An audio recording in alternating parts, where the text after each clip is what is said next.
Começa agora o podcast A Liga. Notícias, curiosidades, entrevistas, opinião e tudo o que você precisa saber sobre os principais esportes do mundo. Apresentação: Thiago Bavaresco e João Reman. Salve, salve amantes desportivos de toda a nação. O podcast A Liga abre as portas para você, ouvinte. A Liga, o seu podcast de esporte. Meu nome é Thiago Bavaresco, sejam todos bem-vindos a mais um episódio do nosso podcast. Hoje, episódio mais do que especial, meio da Semana da Pátria. Dia 12 a gente tá aqui falando sobre seleção brasileira. Hoje a gente vai falar da maior paixão nacional, aquilo que move todo um povo a vibrar, chorar, se emocionar e soltar um grito da garganta, o grito de paixão, não é isso, João? Isso aí, a seleção brasileira, ou também conhecida como a seleção canarinho. Senhoras e senhores, o nosso manto verde e amarelo entrando em campo para representar o nosso país. Campeões desde sempre. É isso aí, o famoso país do futebol tem deixado seu legado e mostrado o porquê se chama assim. Futebol brasileiro é com certeza visto pelo resto do mundo como um futebol de qualidade. E como gostamos de chamar aqui, o futebol arte, né? Não é por nada que somos os maiores campeões do mundo na Copa do Mundo aí, né, João? Exatamente, são 5 títulos. O maior vencedor, o maior campeão dessa competição começou lá em 1958 com o Pelé, né? Aí 1962 de novo o Brasil, aí depois vem 1970, depois 1994 e 2002. E desde 2002 estamos aí procurando o Hexa, né? Procurando e se iludindo como sempre, né? Quem sabe a próxima, vamos ver, né? Falando em maior vencedor, o Brasil também é o maior vencedor da Copa das Confederações, que tem 4 títulos, não é, Thiago? Isso aí. Começamos lá em 97, ganhando a primeira Copa das Confederações brasileira. 2005, 2009 e 2013. A gente é mais recente nesses títulos, né? Exatamente, né, Thiago? E se a gente parar para pensar, o Brasil venceu a Copa das Confederações, por exemplo, em 2003 e 2009, e não teve sucesso na Copa do Mundo de 2010 e 2014, né? A gente olhando assim também a Copa América, né? Temos 9 Copa Américas, não somos os maiores, infelizmente, né? Mas temos 9, é muita coisa, gente. E a gente para ver também, temos 2007 e 2019, que é recente, né? E a gente olha assim, o time ganhou a Copa da América e não conseguiu trazer a Copa do Mundo para casa, né? Infelizmente, né? Porque a seleção tinha qualidade, tinha condições de trazer esse título pra gente. Mas depois, com certeza, a gente vai falar mais sobre isso, né? Porque a gente vai destacar também que o Brasil é dono de um ouro olímpico, né? Esse era um grande tabu que a seleção tentava quebrar. Conseguimos quebrar esse tabu já lá em 2016, né? Com o menino Ney fazendo o gol de pênalti. Se emocionou, foi pro braço da galera e falou, né? Agora vocês vão ter que me engolir. Agora vocês vão ter que aguentar. A gente até comentou ele no nosso último episódio, ou foi no primeiro episódio? Foi... No primeiro, acho. No primeiro episódio, se eu não me engano. Foi no primeiro episódio. Isso, que eu me recordo que eu falei sobre ele e tal, a gente conversou um pouquinho. Isso aí. Trouxe o ouro olímpico para casa, nunca tinha sido ganho. Ganhamos em 2016 aqui no nosso país. E você vê como que seria legal, né? Se a gente tivesse ganhado aquela Copa do Mundo em 2014, porque foi muito emocionante aquele jogo aqui no Maraca. É verdade, aí ia ser de outro nível, né? Outro mundo, a gente ia ser hexa, né? Agora ainda estamos na busca do hexa aí. Mas esse sonho um dia vai ser realizado, né? Com certeza. E falando em Copa América, a gente pode não ser o maior vencedor no campeonato masculino, né? Nos campeonatos masculinos, mas no feminino somos os maiores vencedores, não é, Thiago? Isso aí, 7 títulos para a nossa seleção feminina, né, brasileira, né? 7 Copa Américas elas têm, começaram lá em 91, 95, 98, 2003, 2010, 2014 e também 2018. E a gente vê, né, que foi o mais tardio a primeira Copa América, até por conta de, infelizmente, o futebol feminino ainda não ter o seu devido valor, não tem os mesmos investimentos e tudo mais, mas não importa, porque o Brasil é o maior vencedor e com certeza o futebol feminino, cada dia que passa, vai ser cada vez mais valorizado. E a gente vê aqui que há uma diferença dos títulos femininos para os títulos masculinos, é que a seleção feminina manteve, né, ao longo dos anos. Começou lá em 91 e o último título foi 2018. Excelente colocação, né? Verdade, foi uma constante, né? Isso, a gente tem desde 91 até hoje sempre ganhando títulos. Já no masculino a gente também tem os títulos da Copa das Confederações, a Copa América, mas a Copa do Mundo cessou lá em 2002 e a gente tá com esse nó na garganta até hoje, né, João? É verdade. E falando também do futebol feminino que a gente estava comentando, o Brasil, ele tem uma supremacia muito grande. Ele tem 6 títulos a mais que a Argentina na Copa América. Então imagine, o Brasil com 7 Copas e a Argentina com apenas uma. Então esse é um lado positivo também do que a gente estava falando do investimento. Isso. Sinal que pelo menos no Brasil tem mais investimento. A gente sabe que com certeza não é bom, tem ainda muito tá a se difícil. melhorar. Exatamente. Por exemplo, a gente vê no Campeonato Brasileiro Feminino as meninas treinando num campo que não dá para se chamar de campo, enquanto o futebol masculino lá com aquela graminha do jeito que tem que estar e não aquele jogam tapete, bola. né? E não jogam bola. Bom, mas a gente enaltece aqui que a gente torce, né? A gente é torcedor do esporte, mas a gente torce para que o futebol feminino seja valorizado aí. Eu lembro, Thiago, da última Copa, se eu não me engano, foi ano passado, a Copa do Mundo Feminina, que o Brasil tinha um time já no papel, considerado pelos especialistas, um time pior do que as outras seleções. E chegou, se eu não me engano, contra a França. Isso. Foi contra a França mesmo? Foi lá na casa delas. Na casa delas, né? E, cara, aquele jogo foi muito emocionante. Foi realmente. Eu lembro das minhas amigas boleiras aí que falam, né? Um abraço pra elas, inclusive. Um abraço, isso. Elas comentando, né, sobre o jogo. Eu realmente não assisti porque algum motivo me impediu de ver esse jogo, mas dizem que foi um jogo muito emocionante, né? E foi uma... Olha, posso garantir pra você, Thiago, uma demonstração de garra absoluta. As meninas não se entregaram, não se acovardaram, tentaram, mas infelizmente não conseguiram, né? E além disso, né, além da Copa América e tudo mais, o Brasil tem 3 medalhas de ouro nos Jogos Pan-Americanos, né? 2003, 2007 e também 2015. É isso aí. A gente falou aqui da seleção feminina, né, dizendo que também é muito campeã nesses longos dos anos aí, se saiu muito bem. E a gente volta a retornar para o futebol masculino, então. Vamos falar das nossas seleções raiz, lá do tempo dos nossos avós, nossos pais, que lá sim, meu amigo, lá era futebol na veia, né? Na veia, literalmente, né? A gente vai começar falando aqui do grande Cafu. Que é o dono do título de ser o cara que mais participou com a amarelinha. Com a camisa do Brasil. 142 partidas. Pensa só, às vezes um jogador aí tá jogando muita bola por um ano e é convocado por um amistoso, já fica muito contente, chora de emoção. Imagina o Cafu em 142 partidas. Imagina você ter que entrar num vestiário 142 vezes e vestir aquele manto, cara, porque deve ser pesado, hein? Deve ser uma camisa pesado. Que pesa demais. E além de tudo isso, né, Thiago, ele é dono também de ser o cara que levantou o tetra. Isso. Levantou o penta. O penta, agora aqui me confundi aqui. Verdade. Mas ele foi o cara que levantou o penta em 2002, né? Isso. Mas outra coisa emocionante deve ser você fazer gols, né? Meu Deus. Com amarelinha. E o Pelé sabe bem como é isso, né? 77 vezes, é isso mesmo? Ele é o maior artilheiro da seleção até hoje, com 77 vezes que ele colocou a bola pro fundo das redes da equipe adversária. Se tornou aí o maior artilheiro e sabe quem tá na cola dele, João? Ronaldo. Ele é o segundo colocado na artilharia da seleção brasileira, 62 gols. Ainda tá longe do Pelé aí, né? Tá longe e não vai conseguir alcançar, né? 15, né? 15 gols atrás do Ronaldo, não alcança mais. Mas sabe um cara que pode alcançar aí o Pelé, pode alcançar o Ronaldo? Talvez o Gabriel Jesus aí, Thiago? Eu vou te deixar decepcionado agora. Gabriel Jesus tem 35 jogos com a amarelinha e 18 gols. Claro que é uma média boa. Média boa, hein? Se a gente for olhar. Mas quem pode chegar realmente é o nosso adulto. Adulto Ney? O adulto Ney. Tá um gol atrás, João. Um gol atrás do Ronaldo. 61 gols ele tem na artilharia. Ah, vai passar. Vai passar, né? Logo, logo ele passa, talvez na próxima Copa.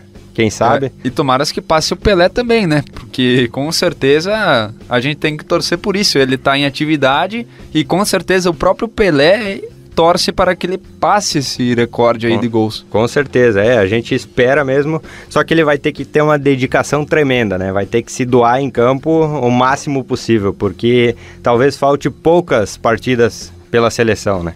Exatamente, e eu vejo que se ele vencer, por exemplo, uma Copa do Mundo, seria a redenção de Neymar Júnior. Eu acho que ele, com certeza, iria se afirmar sobre todos os brasileiros, mesmo aqueles que criticam que ele cai demais, ou ele se envolve em muita polêmica.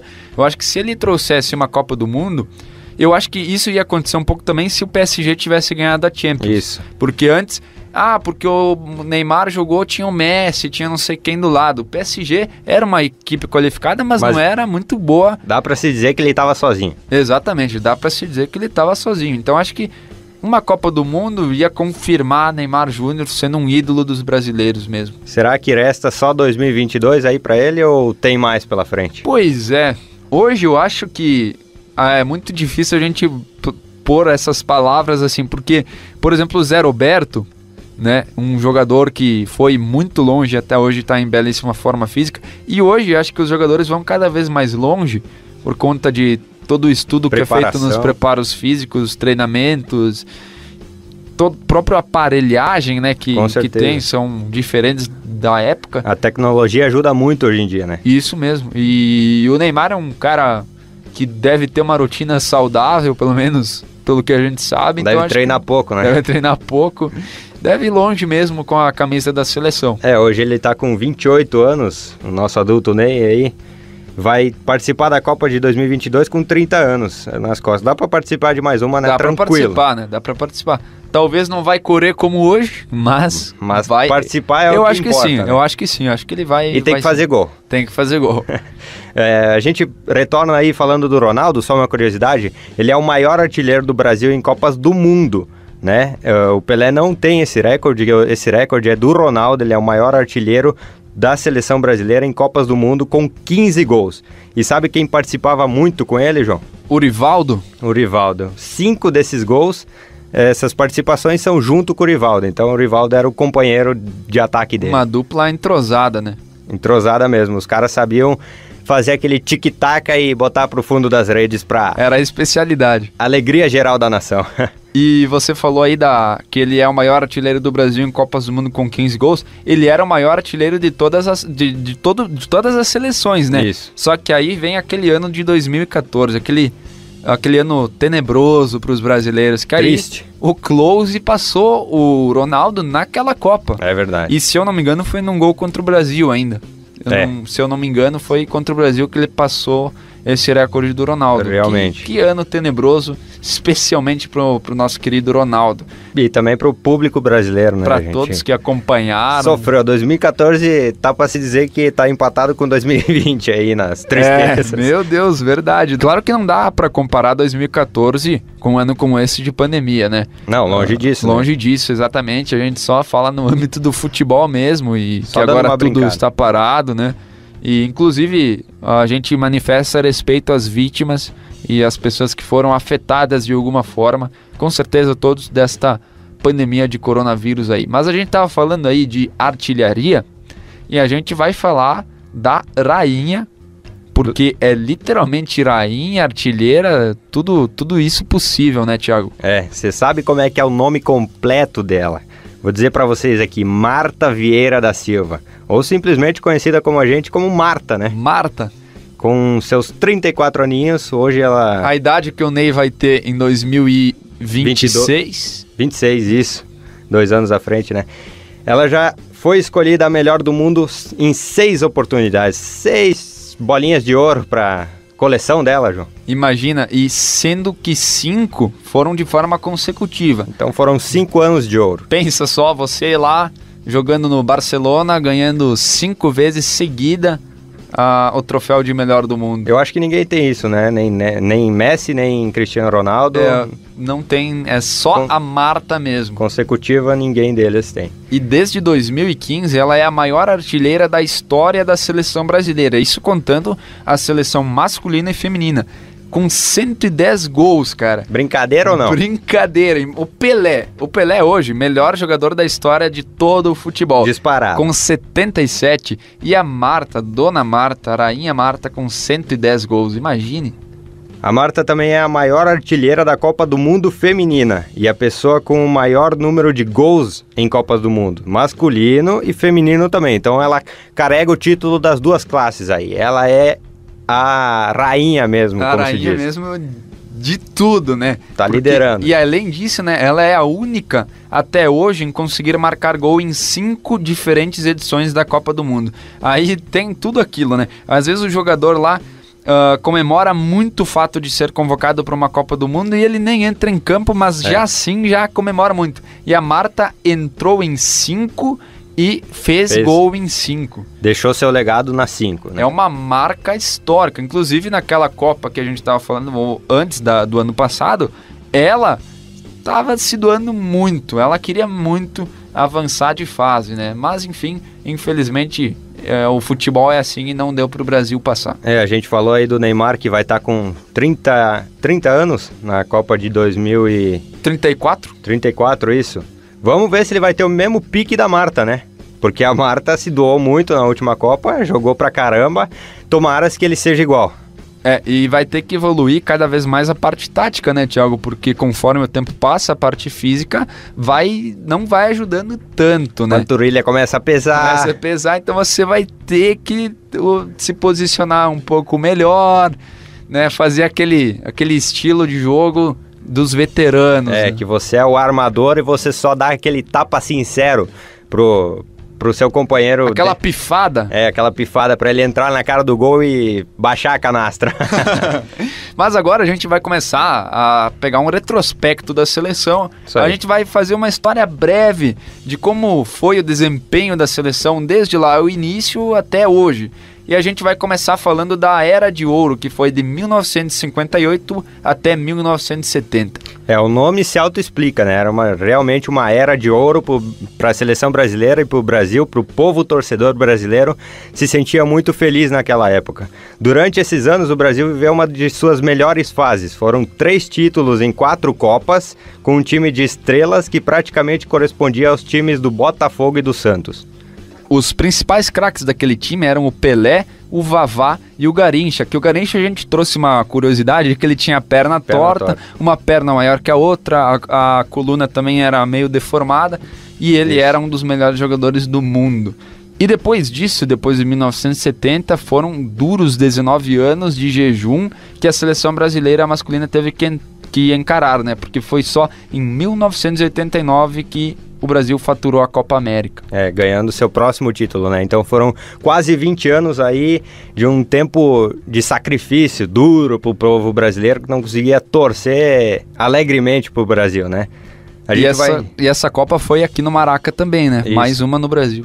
Bom, vou trazer uma curiosidade aí sobre a Era de Ouro. Lá em 1958, a Copa do Mundo foi disputada no país da Suécia e os jogadores receberam uma lista, olha só, antes da Copa do Mundo começar, de 40 coisas que eles não tinham permissão de fazer, incluindo usar chapéu ou guarda-chuva, fumar enquanto vestiam uniformes oficial e conversar com a imprensa fora dos locais designados. Que inusitado, hein? Então, as regras, assim, por dizer, bom, mas também a gente parar pra pensar que o cara vai pro vestiário fumar lá dentro é complicado, né? É meio complicado, né? Se bem que na época todo mundo fumava, todo mundo fumava, né? Não podia usar chapéu, então hoje a gente vê que os jogadores desembarcam do ônibus já com fone de ouvido, bonezinho, né? O Neymar vai com a Juliette, com a JBL dele no talo, né? E naquela época eles não podiam nem sequer usar chapéu. Tá parecendo o protocolo da final da Libertadores de 2019, hein? Não poder entrar com bandeira, não poder entrar com nada. É uma piada, né? Uma judiaria. Exatamente. Mas falando nesse time, o meu avô, ele sabe a escalação completa desse time, porque realmente marcou e fez história.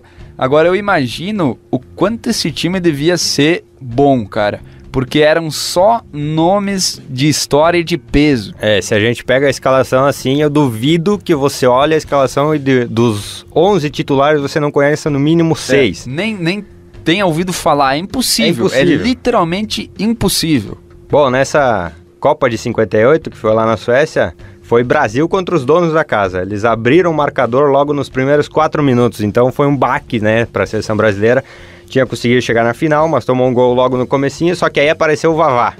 É um nome que eu acho que todo mundo já conhece aí, né? Fez o gol aos 9 minutos, então é bom, né, quando você toma um gol logo e retribui o favor. E devia ter pouca pressão, hein, amigo? Porque devia ter algum torcedor naquela Copa. Porque imagina, 1958, Copa no seu país. Cê é louco. E as condições eram bem mais fáceis do que hoje pra você ir num jogo. Devia estar lotado. Saio do fim do mundo e vou pro outro lugar pra ver o jogo. É verdade. E aí, ele também virou o jogo ainda no primeiro tempo. O jogo acabou 5-2 pro Brasil. Ergueram o caneco, meu filho. Ah, ainda bem, né? Porque aí começou uma sequência histórica pro Brasil. Logo em 62, mais um título. Mas vamos virar a página, Thiago? Vamos lá, vamos pular esse jejum, que a gente não quer falar de coisa ruim aqui. 19 anos de maus bocados para a seleção brasileira. Vamos lá para 1990. Que teve mais uma curiosidade que a gente já abordou aqui, que foi uma eliminação para a Argentina e a famosa água batizada. Isso. A Copa de 90 ela foi disputada na Itália e o Brasil era cabeça de chave, ficou num grupo ao lado da Suécia, Escócia e Costa Rica, perdão. O Brasil venceu seus 3 jogos na primeira fase, ficando em primeiro colocado em seu grupo, né, nessa fase de grupos. Nas oitavas, o Brasil enfrentou a poderosa Argentina. Sem dúvidas a maior rivalidade do futebol mundial, né? É.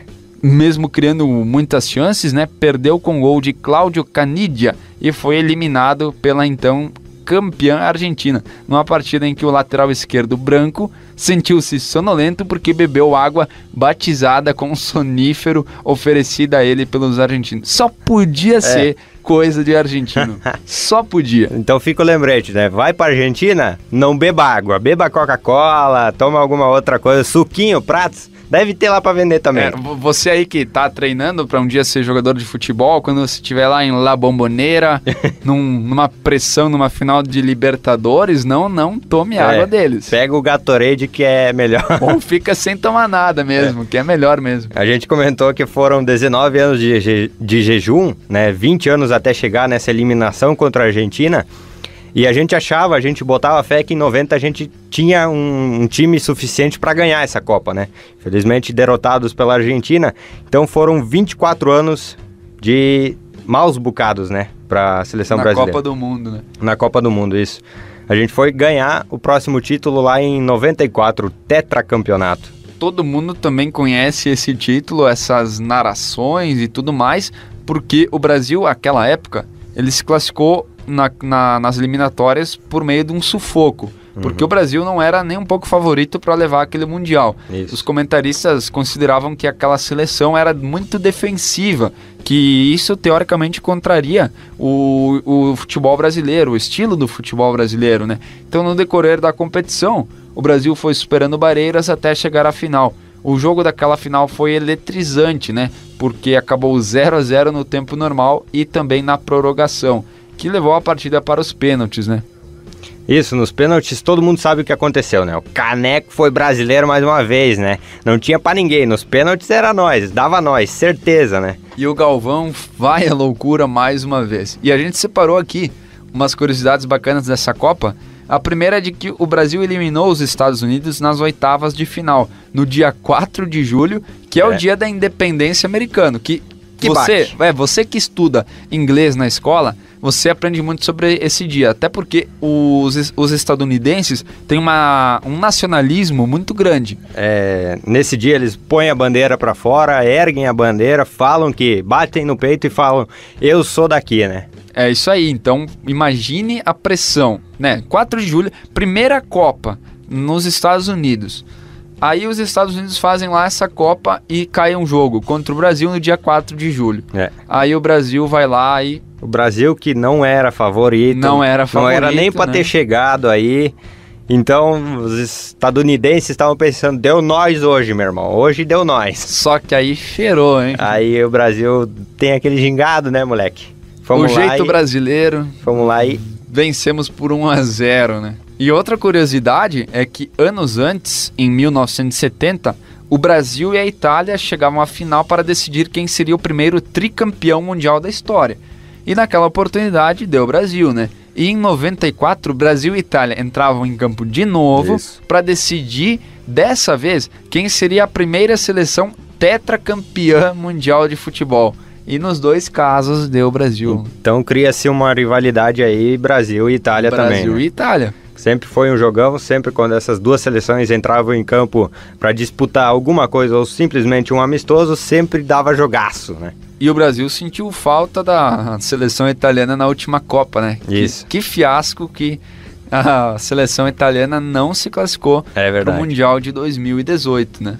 Mas enfim, feito isso, a gente vai para 1998, né? Um ano difícil. Um ano complicado, hein? O Brasil tinha no seu plantel o melhor jogador do mundo na época, que era o nosso jovem, quase artilheiro Ronaldo.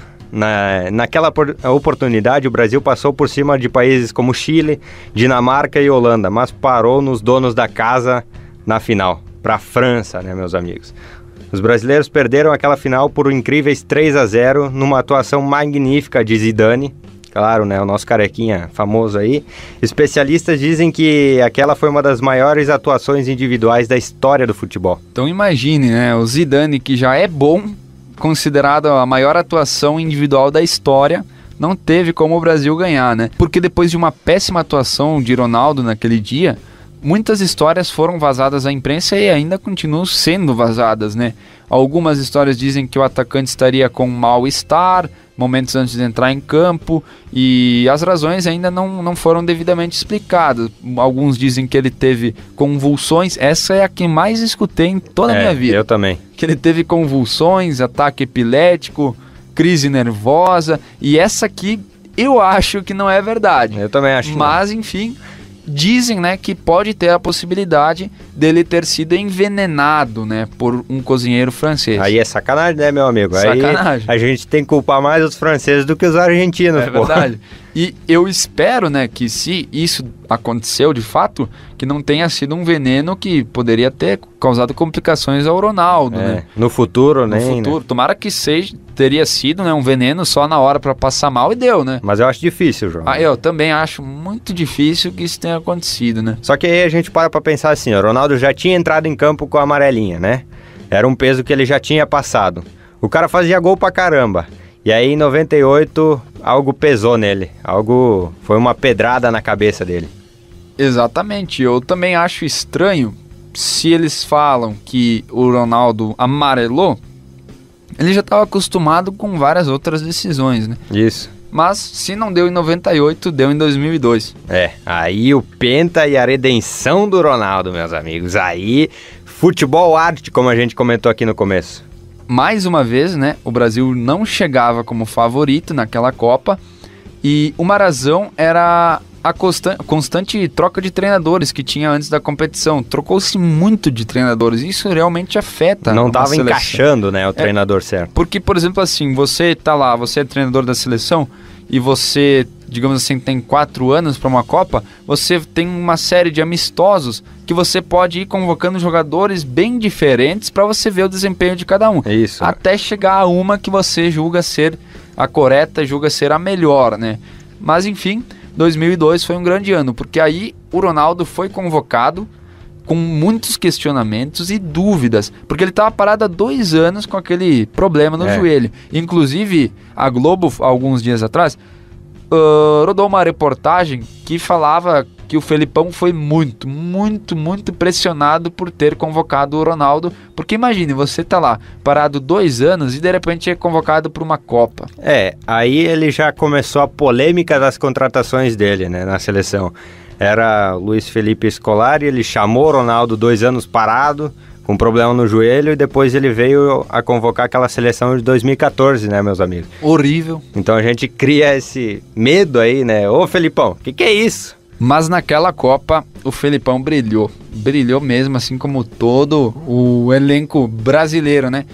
E esse problema, né, que sempre castigou, né, a carreira do Ronaldo, sempre castigou o famoso joelho do Ronaldo. No entanto, né, o Brasil tinha uma mega seleção.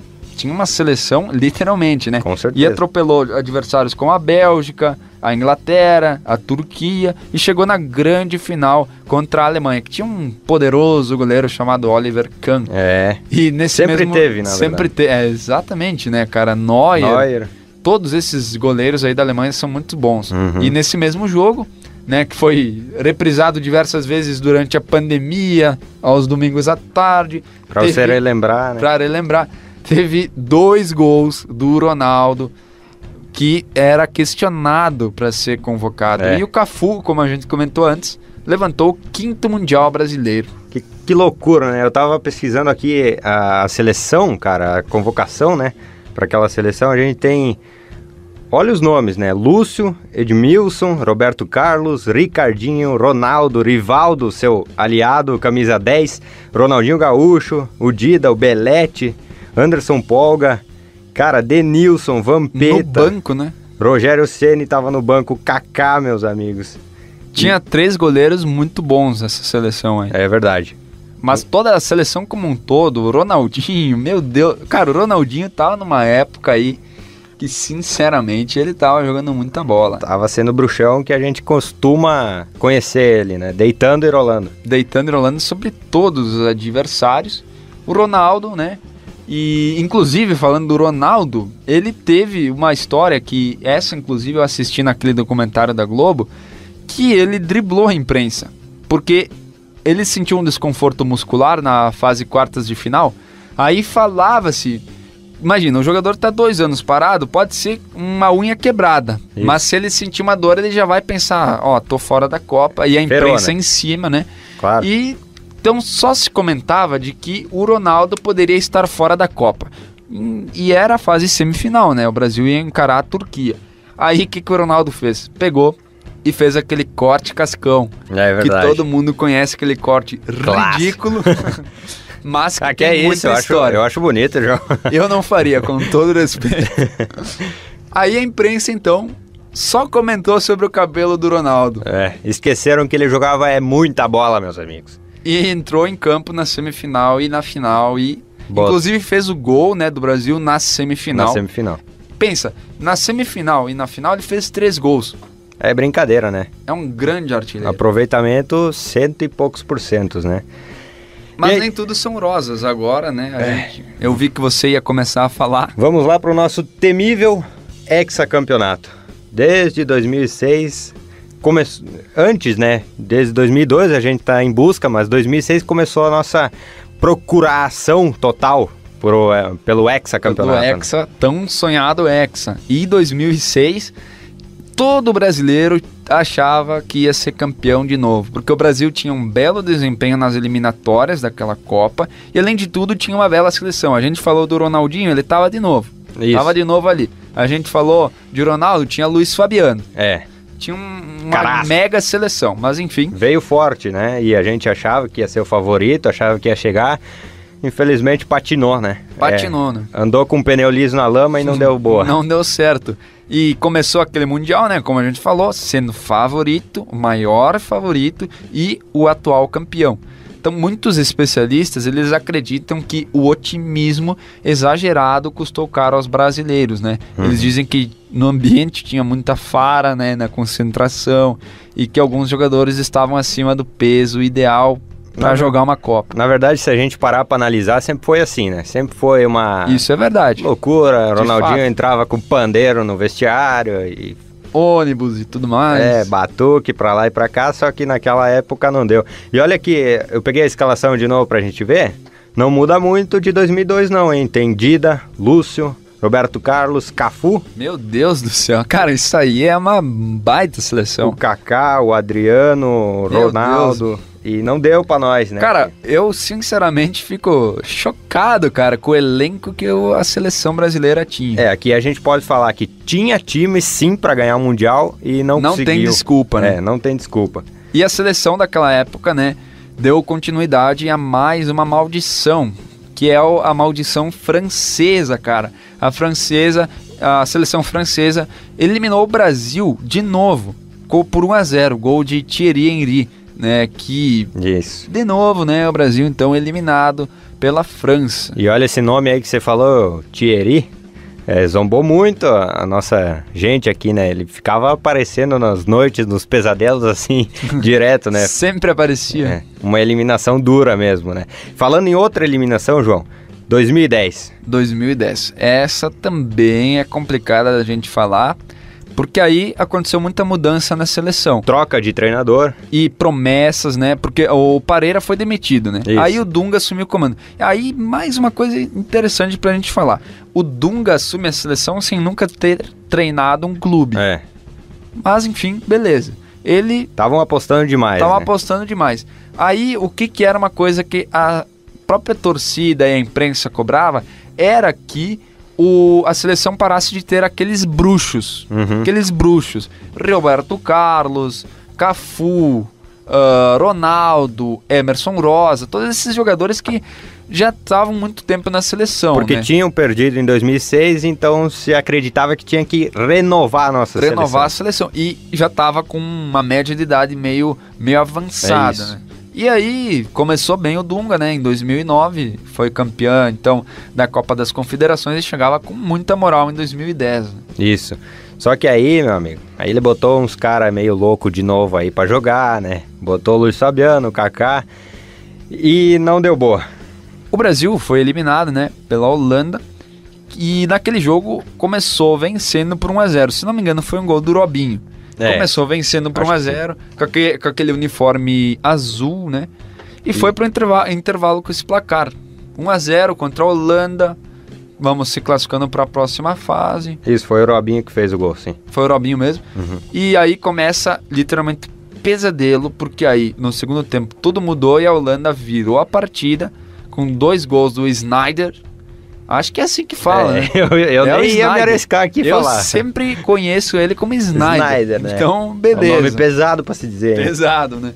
E aí o Felipe Melo foi expulso, né? Isso foi depois dos gols, mas só que aí quebrou com o Brasil, porque foi uma atitude infantil dele e tudo mais. E o Júlio César falhou no primeiro gol.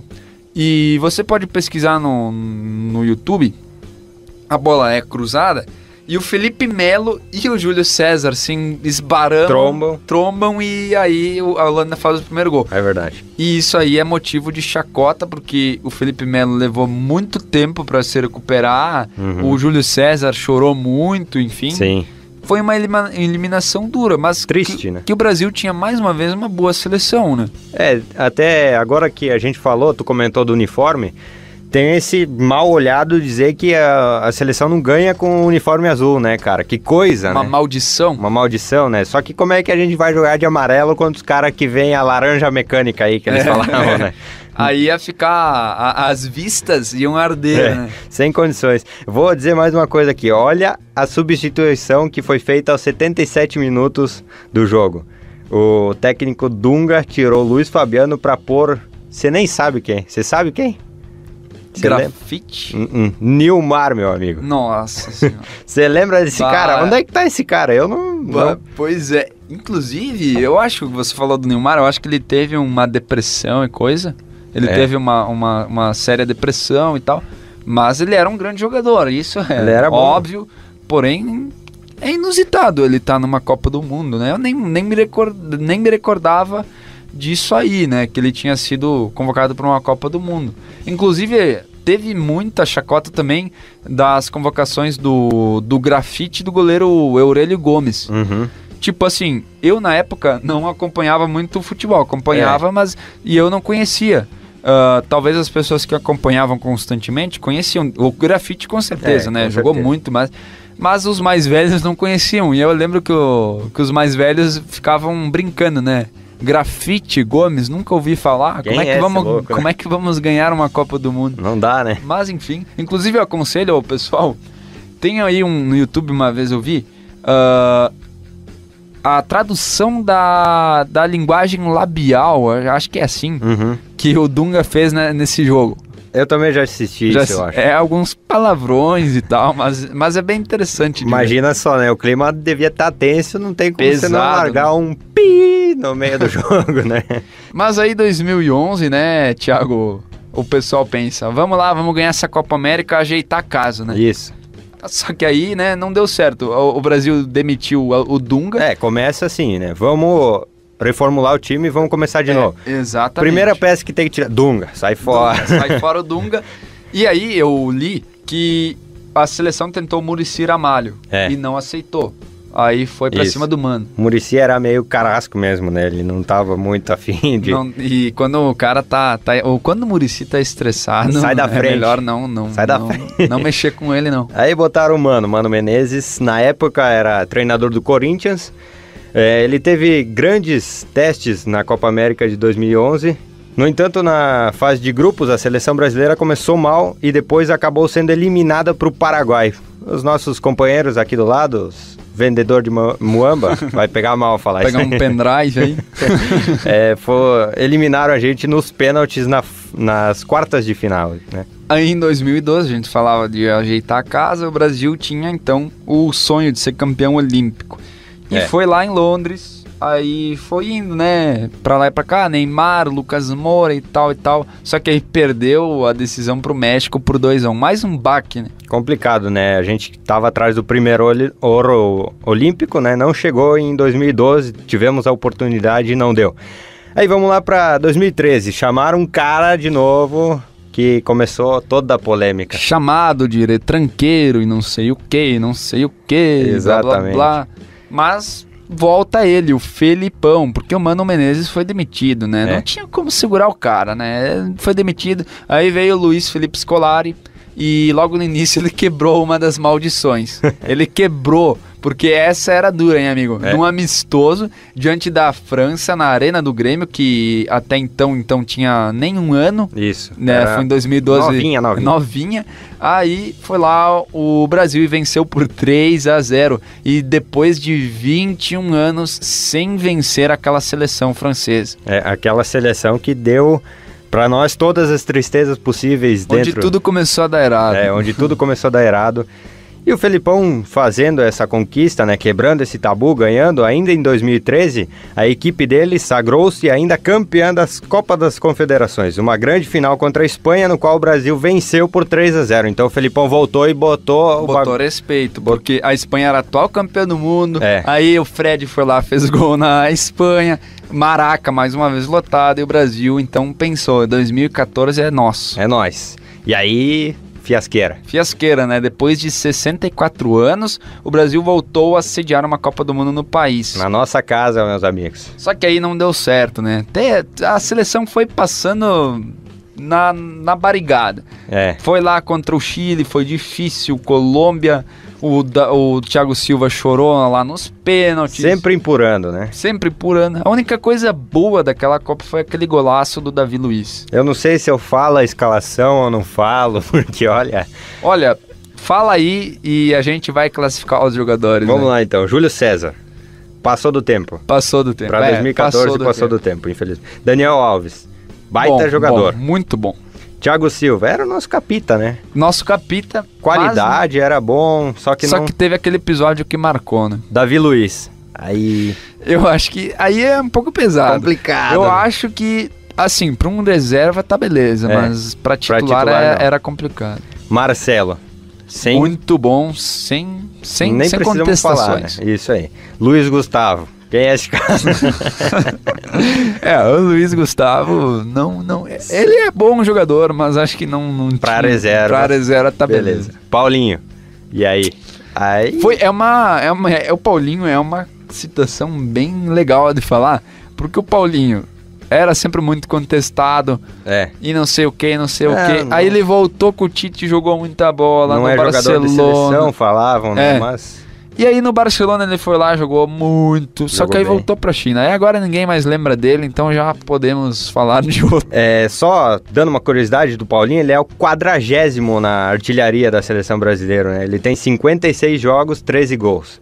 Cara, é uma média muito boa, né? Jogando como um volante, boa, né? Exatamente. A gente vê que é uma média boa. Mas o Paulinho é um bom jogador, eu gosto dele. Isso aí. Carregando a camisa 11, Oscar. Aí eu também não sei, né, cara? Eu acho que não dá pra... Eu acho que não dá. Eu acho que ele tinha qualidade, mas não sei o que aconteceu com o nosso menino Oscar. Agora eu vou falar uma que, meus amigos... Número 19. Pra começar que a camisa já tá errada. 19 pelo amor de Deus, né? Hulk. Dos Vingadores? Não, o nosso Hulk. Confesso que na época eu achava ele um baita jogador. E, assim, era um bom jogador, mas também hoje não dá mais. Tinha alguém melhor pra botar na época dele. Eu acho que tinha alguém melhor, sim. Eu acho que inclusive o Lucas Moura era muito melhor que ele. Muito melhor. Eu também concordo com essa tua fala. Aí, carregando a 10 amarelinha, a gente nem precisa comentar, menino Neymar Júnior. Show de bola. Show de bola. E aí a 9, Fred. Eu acho merecido, meu. Você acha? Eu acho que o Felipão quis dar uma chance pra ele e acabou que ele não se saiu bem, vai fazer o quê, né? Exato. Agora que você falou, realmente... Não sei tua opinião, João. Realmente, eu acho que o Fred, ele devia ter, sei lá, ter participado mais da seleção brasileira. Eu também acho. Não sei, ele era um jogador, assim, bem histórico no Campeonato Brasileiro, no Fluminense e tudo mais, mas na seleção ele nunca teve um retrospecto muito bom, assim. Eu vou falar, como a gente falou de outros, vou colocar aqui, ele era um reserva. Um reserva. Bom. Na época, um reserva bom.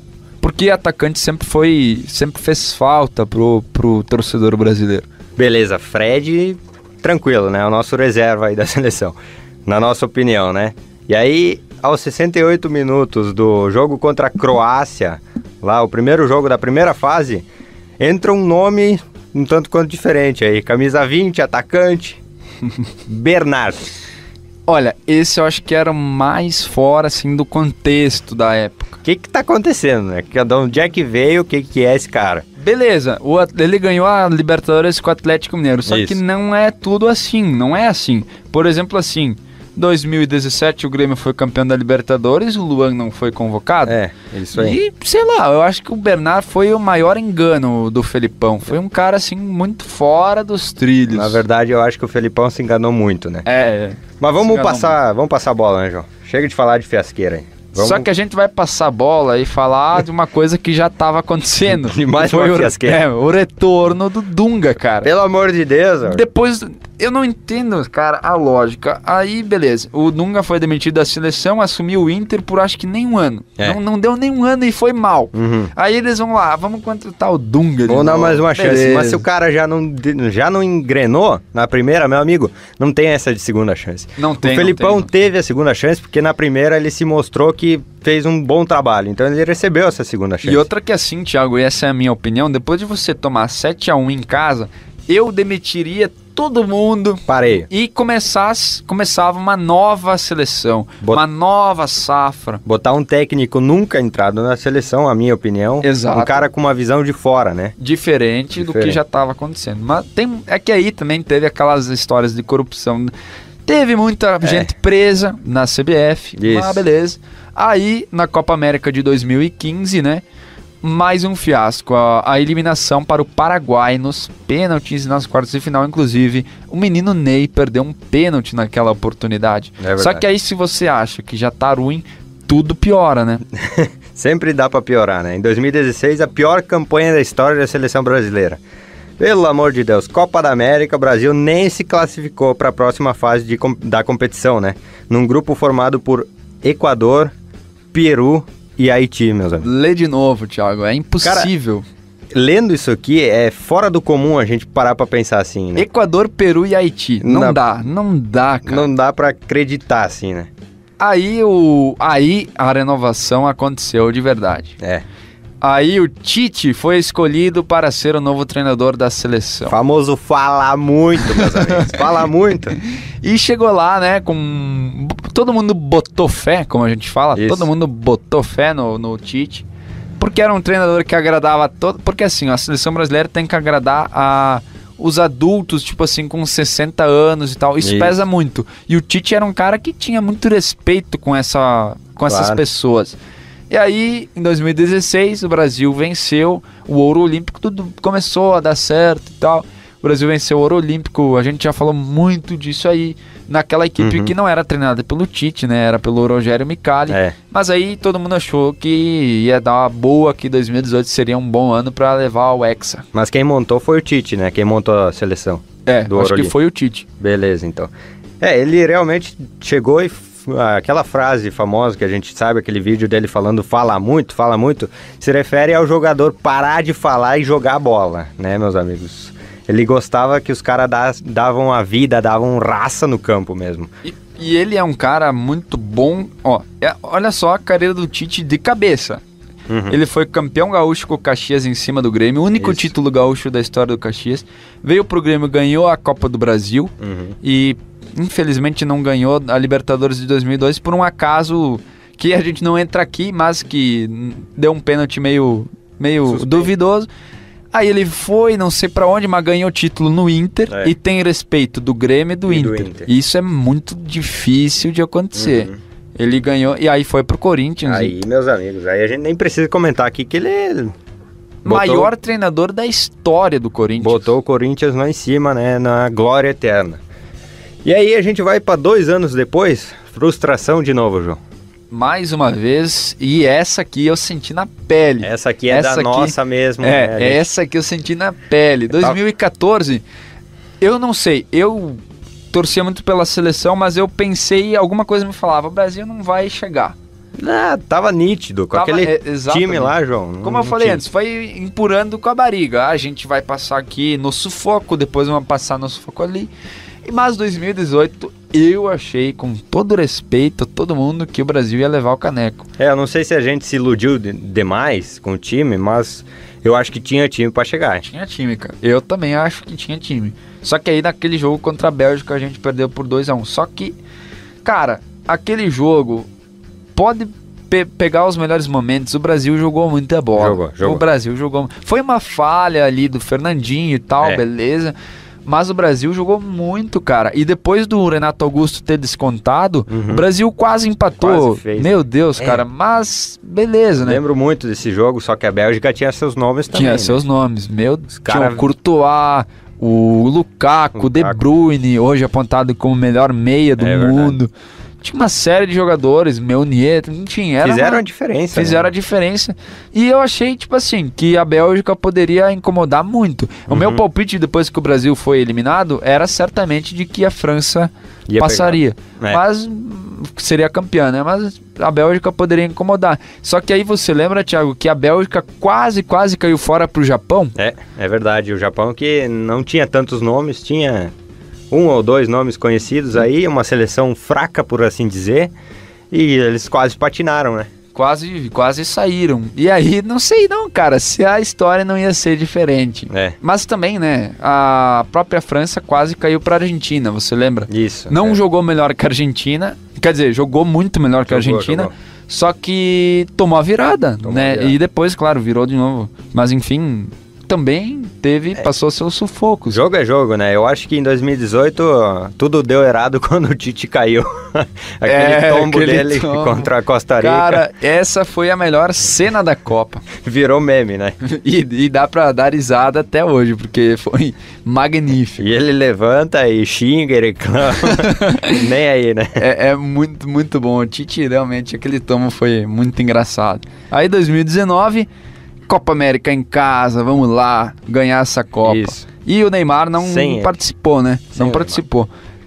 Todo mundo achou que poderia complicar, mas eu pensei que era certo que o Brasil ganharia. Porque assim, com todo respeito às demais seleções, mas a Argentina não vinha bem, vinha de uma polêmica danada. Ninguém tinha ali uma seleção boa. Ali a gente pode contar que o Brasil era o favorito e levou, né? Levou o caneco. Com várias surpresas. Uma das surpresas, né, foi o Everton Cebolinha. Jogou muita bola. O Richarlison. O nosso pombo, né? Meu Deus. Aí, o próprio Gabriel Jesus, cara, ele fez um gol contra a Argentina, que o Brasil venceu por 3-0, se eu não me engano, a Argentina no Mineirão. Não lembro qual era a fase, se era semi ou quartos. Mas venceu. Aí, na final, venceu o Peru mais uma vez no Maraca, 3-1, né? Isso. E começou ganhando, daí tomou um empate, né? Tomou um empate depois, sim. Mas, enfim. E aí, agora deu boa pra nós, né? Deu boa pra nós. Caneco em casa, levantamos aquele caneco. É isso aí. E teve aquele episódio que o Richarlison foi oferecer o título pra bisavó dele e esqueceu o nome da coitada. Também, meu amigo, se me pedir o nome da minha bisavó hoje, Eu também não lembro. Eu também não lembro. Na verdade, sim. Uma, Agora sim. a gente lembra. É. Mas imagina Na você hora, ganhar meu ali. amigo. Você tá ali Você tá ganhando louco. elogios de todo mundo, você não vai lembrar. Você não sabe se tira a camisa, se corre para um lado, se corre para o outro. Mas né? pra encerrar, Thiago, cita aí 2 jogadores que você acha que vão brilhar na Copa de 2022. Sem o Neymar, sem contar o Sem Neymar. contar o Neymar. Cara, é que assim, a gente não tem escalação certa, né? Vamos Essa ver. é muito... Essa é a dúvida. É a dúvida. Eu vou botar fé num menino que talvez seja escalado, talvez não. Vamos ver. Eu creio que sim. David Neres. O que tu acha? Bah, garoto, esse cara joga muito. Tu acha difícil ele ser escalado? Tu acha bom? Eu acho que ele vai. uma boa demais, cara. Eu acho que ele demais. vai Eu não certo. tinha, confesso que eu não pensei nesse nome, mas, cara, ele joga muito. Eu gosto muito do futebol dele. Ele que veio made in Cotia, como a gente fala, veio do São Paulo, né? Uhum. Tá jogando lá fora agora. E outro nome que eu vou botar é o nosso Pombo. O Richarlison, eu acho que ele é o nosso centroavante que tem que botar a bola pra dentro do gol. Aí você combina comigo. Eu também coloco o Richarlison. O Richarlison, pra mim, vai brilhar nessa Copa. E outro nome, eu acho que você sabe quem eu vou falar. Bah, agora tu me deixou em dúvida, fala aí. Na verdade, vamos falar um pouco que a gente é clubista, porque você falou David Neres. Com certeza. E eu vou falar Everton ou Cebolinha. Everton Cebolinha. Cara, o Everton Cebolinha, pra mim, vai ser um grande jogador. Não sei se ele vai entrar como titular, mas acho que ele vai entrar constantemente no time. Eu acho que é merecido ele ser titular, João. Eu acho que ele tá jogando muita bola. Hoje ele tá jogando Tomaras que na Bélgica, em Portugal, né? em Portugal, agora ele destrua, né, como a gente fala. E assim, agora falando um pouco, por exemplo assim, o Everton... O torcedor do Grêmio, não vai embora, só que não tem, né? O Everton tem que ir embora agora. Se ele não for agora, ele não tem mais mercado europeu. E aí ele perde muito mais do que só dinheiro, né? Ele perde talvez a chance de uma contratação para a seleção mesmo. Também, né? Porque... Mas enfim, são fases, né? E a fase do Everton Cebolinha no Grêmio se encerrou. E agora Encerrou muito bem. Muito bem, né? E tomara que ele brilhe lá no Benfica, no comando de Jorge Jesus. E antes de encerrar, temos aqui 4 jogadores. Vamos dar risada. A gente poderia listar inúmeros jogadores. Só 2014 dava... Tem muita... Mas a gente separou 4 nomes aqui que a gente achou, né? A gente achou. Convocações mais inusitadas da história da seleção brasileira. Mas aí, não vale, só Copa do Mundo. Não, mas tudo. Vale tudo. A primeira qual é? Vamos fazer uma brincadeira aqui então. A gente vai falar e aí vocês vão lá no direct do nosso Instagram, que é @podcastaliga, e você manda pra gente lá o que você acha. Manda lá, que daí no próximo a gente vai mostrar alguns nomes. Vamos falar aqui. Bruno Cortez, 2011, foi convocado para Super Clássico das Américas. Eu acho que ele foi convocado pela beleza dele. Só pode, porque ele é muito bonito. Mas... esbelto, né? Muito esbelto. Próximo. Durval, sem risadinha. 2012 ele foi convocado também para o Super Clássico das Américas. Olha esses Super Clássicos aí, pelo amor de Deus, hein? Cada cara que apareceu lá. Cada ano uma cara diferente, né? E aí 2011, mais uma. Leandro Damião. Para os amistosos. Que aí... Ele teve, dentre esse grupo, ele foi o que mais foi convocado. Ele foi diversas vezes convocado, mas hoje em dia, meu Deus do céu, Leandro Damião. Queria que vocês pudessem ver a gente aqui, a cara que a gente tá fazendo. Não dá. E vamos lá para a última, Jefferson, em 2015, Copa das Américas. Não sei se alguém lembra desse cara, mas os colorados vão lembrar. Vão lembrar. Meu Deus, Jefferson numa Copa América. Bom, dizer o quê? Falem vocês para nós, a gente quer ouvir de vocês. Manda aí pra gente. Manda aí também no Twitter, se for mais fácil pra você. Comenta no YouTube, se Comenta você no YouTube, quiser. Qualquer lugar. Mande aí alguma rede social aí do podcast A Liga, que aí a gente vai falar bem brevemente, né? No próximo episódio sobre alguns jogadores que vocês mandaram pra gente. Isso aí. Encerrando por aqui, então, muito obrigado pela sua companhia nesse episódio 3 do nosso podcast A Liga, Seleção Brasileira, no meio da Semana da Pátria, João. Exatamente, a gente pensou nisso, a gente pensou em trazer esse episódio justamente pela Semana da Pátria, você que Não sei se estava de ressaca no feriadão, mas a gente preparou com esse propósito. Isso aí. Hoje um pouco mais longo. Isso, pouco mais longo, porque seleção brasileira não tem como falar pouco, né? Não tem, exatamente. Tem muita figura que a gente tem que exaltar aqui nesse podcast. Isso aí. Então vamos ficando por aqui. Muito obrigado de coração pela sua audiência. A gente se encontra no próximo. Eu espero que a gente se encontre no próximo, né, João? Vamos com certeza, sem dúvida alguma, e o próximo vai estar bacana demais. Com certeza, sempre com muito conteúdo para você. Siga a gente nas redes sociais, @podcastaliga e no Instagram e no Twitter, e também acompanhe a gente no Spotify e no YouTube. E se quiser seguir a gente também, João Reman e Thiago Bavaresco. Isso. Somos as duas figuraças aqui. Segue lá, só que aí é clubismo mesmo, né? Aí não se assustem. Sem caô, se assustem se você entrar no meu Twitter aí. Aqui, falando aqui, é uma imparcial, mas fora daqui, meus amigos, é faca na caveira. É verdade. Mas enfim, vamos ficando por aqui. Um abraço para todo mundo aí que curtiu. Compartilhe se você quiser, não é obrigado, mas dá uma força pra gente aí. E até a próxima. Valeu, gente. Um abraço. Valeu, um abraço. Tchau, tchau. Podcast A Liga.